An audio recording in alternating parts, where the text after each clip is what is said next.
Good morning all of you.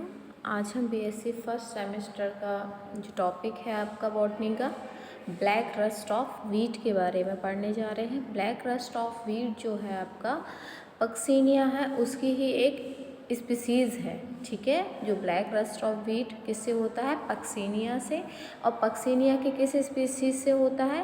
ग्रैमिनिस्ट ट्रिटिकाई। इसलिए आपसे कई बार पूछ लिया जाता है ब्लैक रस्ट ऑफ वीट के बारे में समझाइए, या आपसे पूछ लिया जाएगा कि जो ब्लैक रस्ट ऑफ वीट है वो किस जो है किसकी वजह से होता है, क्या उसका जो स्पीसीज़ है वो क्या है, जीनस क्या है। तो जीनस जो है उसका पक्सीनिया है। अब उसकी पक्सीनिया की ही कई जातियां हैं, जैसे कि ये है आपकी ग्रैमिनिस ट्रिटिकाई, पक्सीनिया की ही जाति है। और इससे कौन सा रोग होता है पेड़ पौधों में? Black rust of wheat. तो उसकी आज हम चर्चा करेंगे कि ब्लैक रस्ट ऑफ वीट क्या होता है, पेड़ पौधों को इससे क्या हानि होती है, ठीक है, क्या क्या इस पर बीमारियां रहती हैं, क्या इसके लक्षण रहते हैं, इसका ऑक्यूरेंस कहाँ होता है, वेजिटेटिव स्ट्रक्चर क्या होता है। ठीक है, तो जो ब्लैक रस्ट ऑफ वीट है,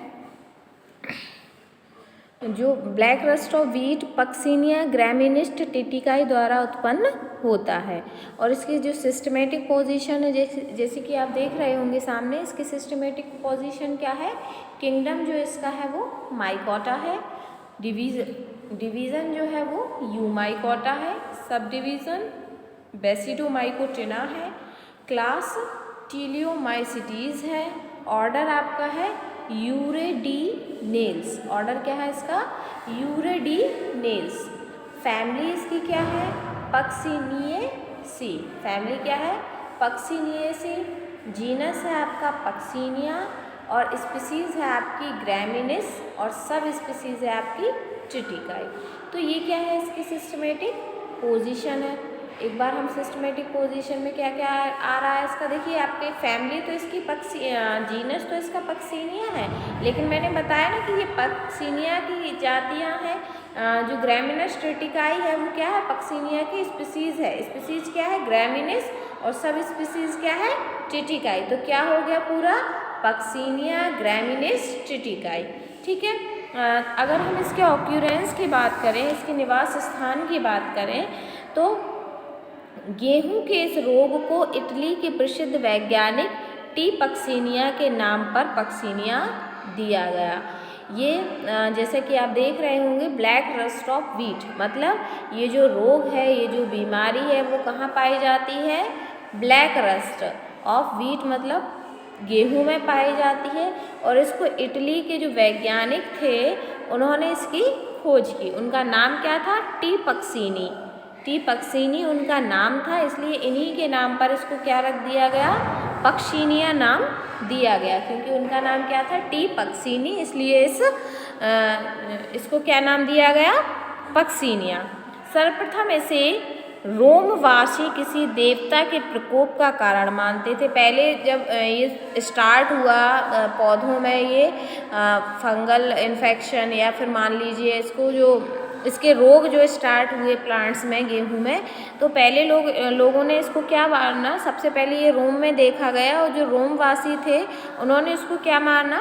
किसी देवता का प्रकोप। जैसे कि हम भी कई बार ऐसा करते हैं, अंधविश्वास में जाते हैं कि हम कई चीज़ों को, हमें पता होता है कि ये गलत है, लेकिन हम उसको अंधविश्वास में मानते चले जाते हैं। तो इन्होंने, रोमवासी जो लोग थे, जब उनके गेहूं की फसल में ये रोग हुआ तो उन्होंने क्या कहा कि ये किसी देवता का प्रकोप है, इसलिए हमारी जो गेहूं की फसल है उस पर ब्लैक रस्ट हो गया। मतलब वो गेहूं की फसल जो थी, उसके प्लांट्स जो थे, पत्तियां जो थी वो काली पड़ने लगी थी। उन्होंने क्या माना कि इससे ये तो कोई देवता का ही प्रकोप है।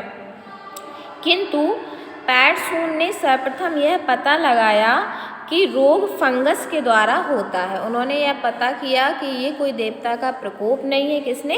पैटसून ने कहा ये कोई देवता का प्रकोप नहीं है, ये जो रोग है वो फंगस के कारण होता है प्लांट्स में, जो अपना जीवन चक्र 2 होस्ट वीट एवं बारबेरी पर 5 प्रकार के स्पोर द्वारा पूर्ण करता है। और ये अपना जीवन चक्र जो होता है, लाइफ साइकिल जो होती है, वो 2 होस्ट किस पे, एक तो आपका गेहूँ हो गया और दूसरा आपका क्या हो गया, बारबेरी। जैसे कि मैंने कल भी आपको बताया था, 2 होस्ट एवं बारबेरी पर जो है वो अपना जीवन चक्र करता है, जीवन चक्र व्यतीत करता है। और इसमें किस प्रकार के स्पोर पाए जाते हैं, 5 प्रकार के जो है स्पोर द्वारा पूर्ण करता है। इसलिए यह फंगस पॉलीमॉर्फिक एवं मैक्रोसाइक्लिक कहलाता है। इसलिए ये जो फंगस है, कौन सा फंगस है, ग्रैमिनीस ट्रिटिकाई जो फंगस है, उसका जो जीवन चक्र है, और इस फंगस को हम इसलिए क्या कहते हैं, पॉलीमॉर्फिक एवं मैक्रोसाइक्लिक कहलाता है। दक्षिण भारत के क्षेत्र में यह रोग नवंबर में, जो दक्षिण भारत है उसमें यह जो रोग होता है गेहूं में, वो नवंबर माह में होता है, जबकि उत्तरी भारत में यह रोग मार्च से पूर्व मतलब फरवरी में आक्रमण कर अत्यधिक हानि पहुंचाता है। हमने देखा होगा कई बार, जो हमारी भी गेहूं की फसल होती है, अपने आसपास अपने पेड़ों में देखा होगा, कई जो प्लांट्स जो रहते हैं गेहूं के, उनमें ब्लैक ब्लैक कलर के स्पॉट पड़ जाते हैं, वो पेड़ को क्या कर देते हैं, नष्ट कर देते हैं एक तरह से। तो यही है वो जो जिससे ये बीमारी होती है। हम कभी भी खेत पर जाएंगे देखेंगे तो हमें तुरंत ही हमें माइंड में क्लिक होगा कि अरे ये तो ब्लैक रस्ट ऑफ व्हीट है, और जो कि किस फंगस के कारण होता है, पक्सीनिया ग्रैमिनिस्ट ट्रिटिकाई के द्वारा ये होता है। यदि हम इसकी वेजिटेटिव स्ट्रक्चर की बात करें, वेजिटेटिव स्ट्रक्चर क्या है इसका, पक्सीनिया का माइसीलियम एंडो पैरासिटिक होता है। पक्सीनिया का जो माइसीलियम होता है वो एंडो पैरासिटिक होता है, इंटरसेलुलर ब्रांच तथा सेपलेट होता है। ब्रांच मतलब इसमें जो इसका ब्रांच रहता है, मतलब शाखाएं इसमें रहती हैं, ब्रांच रहता है, तथा सेप्टेट होता है। प्रत्येक सेप्टा में जीव द्रव्य के स्थानांतरण हेतु एक केंद्रीय झिल्ली होती है। जो सेप्टेट होता है तो इसके जो इसमें केंद्रीय झिल्ली भी इसमें पाई जाती है, किसके स्थानांतरण के लिए, जीव द्रव्य। प्रारंभिक अवस्था में मोनोकैरियोटिक माइसीलियम पाया जाता है। जब ये छोटा सा रहता है या विकास नहीं करता, तो प्रारंभिक अवस्था में इसमें जो माइसीलियम रहता है वो कैसा रहता है, मोनोकैरियोटिक, मतलब उसमें एक ही न्यूक्लियस रहता है, पाया जाता है, जो कि अन्य अवस्था में डाइकैरियोटिक हो जाता है, जबकि बारबेरी पर मोनोकैरियोटिक ही पाया जाता है। कैरियन बराबर क्या होता है, न्यूक्लियस। तो जो इसमें रहता है किसमें, बारबेरी की प्रारंभिक अवस्था में, बारबेरी में तो ये मोनोकैरियोटिक ही न्यूक्लियस पाया जाता है, लेकिन आपकी जो व्हीट है उसमें प्रथम अवस्था में क्या पाया जाता है, मोनोकैरियोटिक, लेकिन बाद में क्या हो जाता है, ये डाइकैरियोटिक, मतलब 2 न्यूक्लियस में इसका जो माइसीलियम है वो डिवाइड हो जाता है। ठीक है। यदि हम इसकी लाइफ साइकिल की बात करें, इसका जीवन चक्र कैसे बनता है, तो पक्सीनिया ग्रैमिनिस्ट ट्रिटिकाई की लाइफ साइकिल में 5 प्रकार के स्पोर बनते हैं। कौन कौन से स्पोर बनते हैं, यूरिडोस्पोर, टेल्यूटोस्पोर, बेसिडियोस्पोर, साइनिडियोस्पोर, एसिडियोस्पोर। ठीक है। तो इस प्रकार के ये 5 प्रकार के स्पोर बनते हैं। इनके बारे में हम मुख्यतः 2 अवस्थाओं के बारे में पढ़ेंगे इसमें, यूरेडियल स्टेज और टीलिटियल स्टेज। ठीक है, 2 अवस्थाओं के बारे में पढ़ेंगे, उनके फंक्शन के बारे में जानेंगे। यदि हम इसकी पक्सीनिया की लाइफ साइकिल के बारे में बात करें तो मैं आपको डायग्राम दिखा रही हूँ, उसको आप देख सकते हैं और उसका स्क्रीनशॉट लेकर आप वो डायग्राम ड्रॉ भी कर सकते हैं।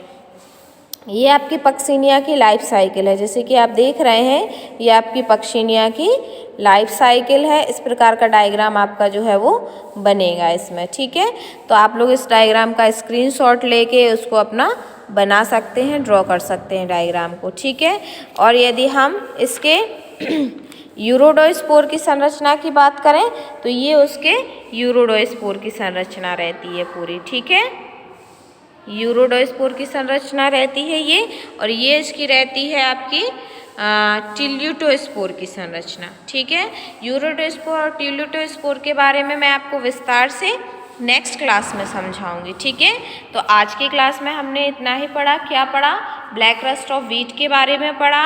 ये किस में पाया जाता है आपका गेहूं में, और ये अपना जीवन चक्र जो है वो 2 होस्ट सेल पर स्पेंड करता है, एक तो गेहूं और एक दूसरा बारबेरी पर। ठीक है, तो जो गेहूं रहता है उसकी प्रथम अवस्था में क्या रहता है, इसका प्रथम अवस्था में तो ये क्या करता है, उसका जो माइसीलियम रहता है वो मोनोकैरियोटिक रहता है, लेकिन जब ये डेवलप हो जाता है तो जो इसका माइसीलियम है वो डाइकैरियोटिक हो जाता है। लेकिन इसकी जो बारबेरी है उस पर इसका माइसीलियम किस प्रकार का पाया जाता है, केवल मोनोकैरियोटिक ही पाया जाता है। ठीक है, तो आज के क्लास में हम इतना ही पढ़ेंगे।